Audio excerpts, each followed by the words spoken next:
We just finished up another Airbnb. Welcome to 16 Ryan. Come in and check it out.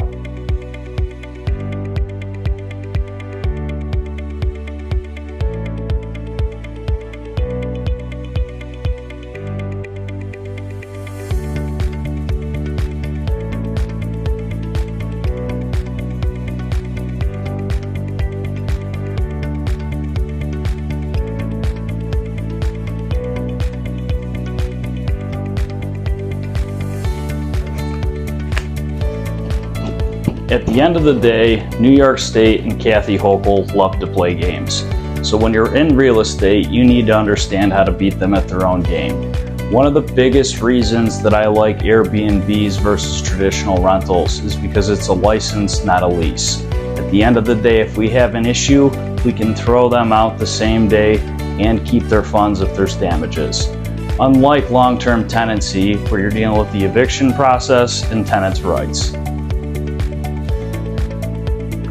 The government loves to make you do stupid shit. In order to get a permit for this Airbnb, we had to draw an exit plan and have it posted behind the rear of every bedroom door.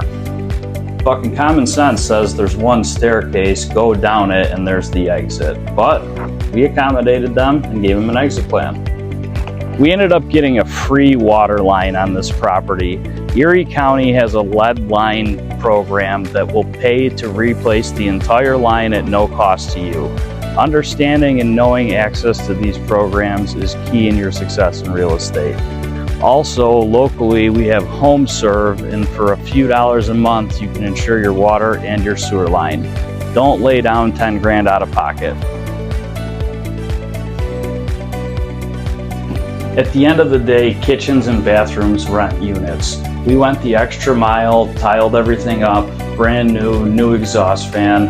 It's going to help you drive a better rental amount, and it's going to get you a better quality tenant. Sometimes you ask for permission, sometimes you beg for forgiveness. At the end of the day, I did not pull an electrical permit on this project when we started, and it did end up coming to bite me in the ass. When they were doing the occupancy inspection for the Airbnb, they seen the new panels, they seen the new wiring, and we had to deal with that after the fact.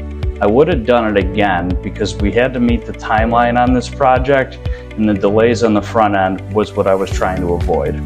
With anything that I'm holding long term, we're going in, we're changing the drain lines, we're changing the water lines, and making sure that the property is mechanically sound. At the end of the day, the last thing I want to deal with when we move somebody in here is a pile of shit.